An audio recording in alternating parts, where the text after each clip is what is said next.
The future of Social Security remains uncertain, leaving people with Social Security asking questions like, will Social Security run out? According to the 2017 annual report of the Board of Trustees of the Federal Old Age and Survivors Insurance Trust Fund and Federal Disability Insurance Trust Fund, Social Security's income is expected to exceed its expenses only until 2021. The report projects that reserves will be fully depleted by 2034. Projected annual taxes are expected to cover only about 3/4 of the benefits each year after that. Stay tuned to discover more unsettling things about Social Security and just what the future might hold. Why this is happening. Part of the problem can be attributed to longer life expectancies, a smaller working age population and an increase in the number of retirees. By 2035, the number of Americans 65 and older will increase to more than 79 million from about 48 million today. As a result, more people will be taking money out of the Social Security system, but there will be fewer people paying into it. That doesn't mean the program will run out of money entirely, though. Payroll taxes are expected to cover about 75% of scheduled benefits. But if the 25% funding gap isn't filled, retirees could get lower Social Security payments or workers might need to pay more into the system. If no changes are made, this is what Social Security could look like in the future, according to the experts.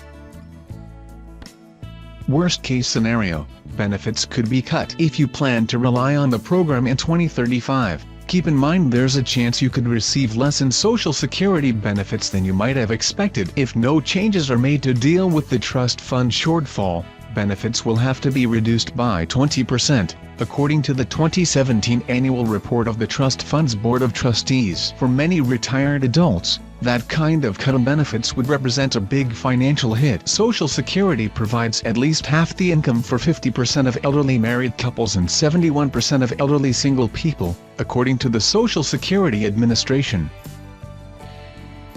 Is this likely? Some experts doubt that a big slash in Social Security benefits is forthcoming. The ramifications of that event would be beyond traumatic for everyone in the country, said Joseph E. Roseman, Jr., a Social Security expert and managing partner of wealth management firm Odell, Wingfield, Roseman and Ship. You've got a national disaster on your hands.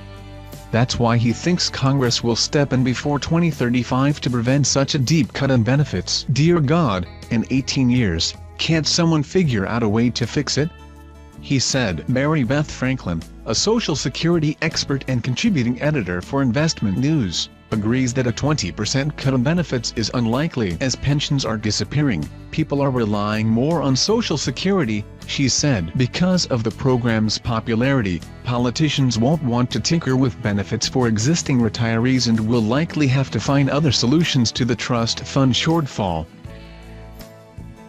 Ways to balance Social Security's budget. Even though Social Security isn't expected to run out of money for almost 2 decades, you probably have a lot of questions about it. Several options for changes have already been floated to deal with the budget shortfall. These options include raising the payroll tax rate, increasing the wages subject to Social Security taxes, raising the full retirement age, reducing the annual cost of living adjustments, cutting benefits. Stay tuned to learn more about the details of each of those proposals and how they would affect Social Security if implemented.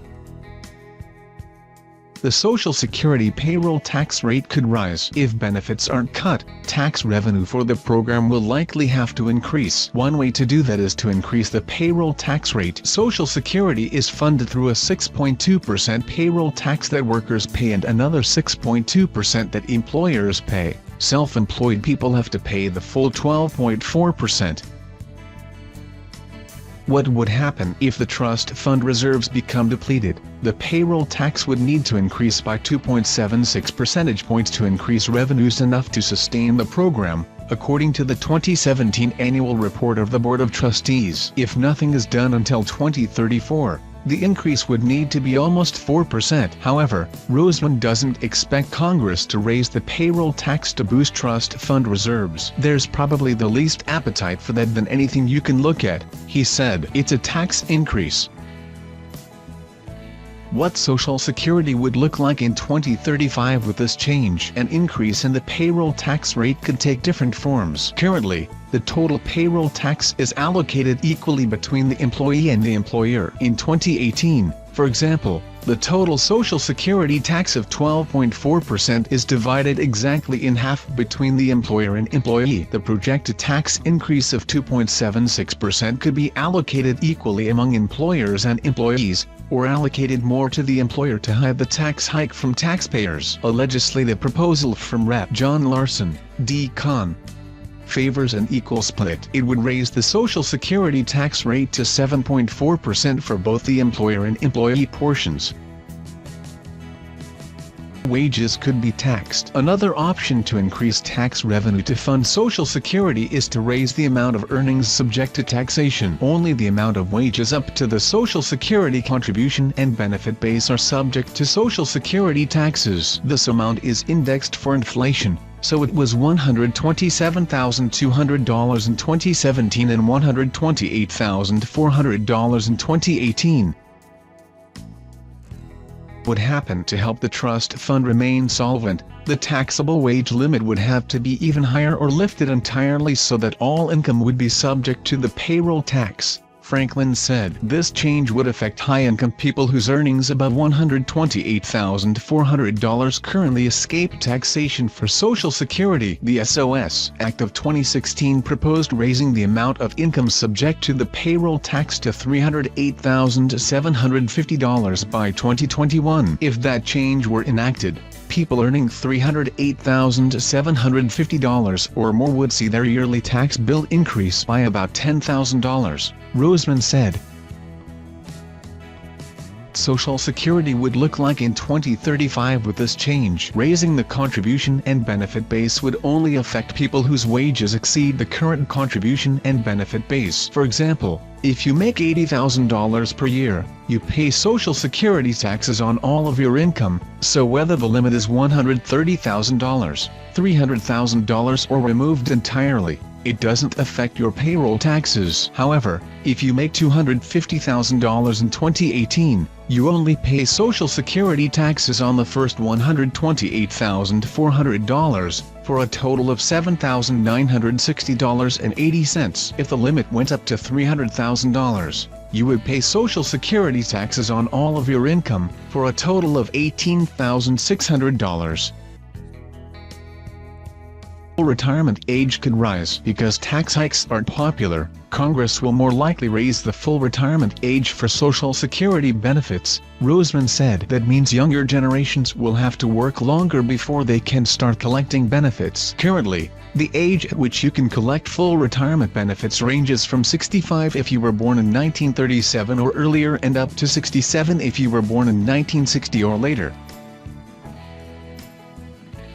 Both Roseman and Franklin said there are proposals to raise the full retirement age gradually to 69. If you delay collecting retirement benefits past your full retirement age, your benefit increases each year you wait until age 70, Roseman said. If the retirement age were raised, that would keep more money in the trust funds. At the same time, it might eliminate a popular strategy that retirees use to maximize Social Security income.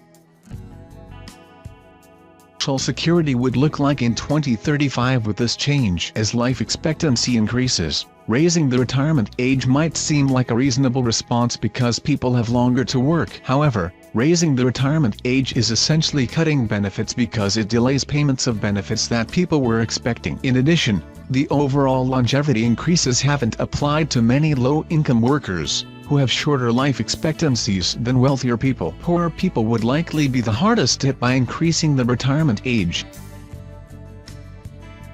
Social Security COLA could be reduced. Retirees receiving Social Security benefits typically see their checks increase slightly most years to keep pace with inflation. These cost of living adjustments or COLAs are based on the Consumer Price Index. In 2014, for example, the COLA was 1.7%. There was no increase in 2015, and the COLA was only 0.3% in 2016. In 2017, the COLA was 2.0%.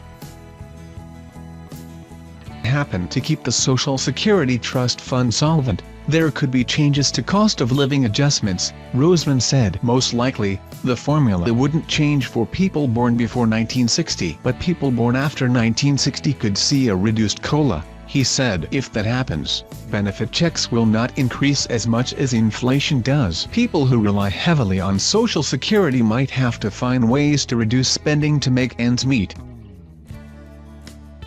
Social Security would look like in 2035 with this change. As the past few years have shown, inflation adjustments to Social Security benefits can be small or non-existent. Low cost of living adjustments could make it very hard for people living on fixed incomes to pay their expenses in places where housing and rent costs are rising each year. Plus, seniors spend more than younger people on healthcare costs, which tend to rise faster than the cost of inflation.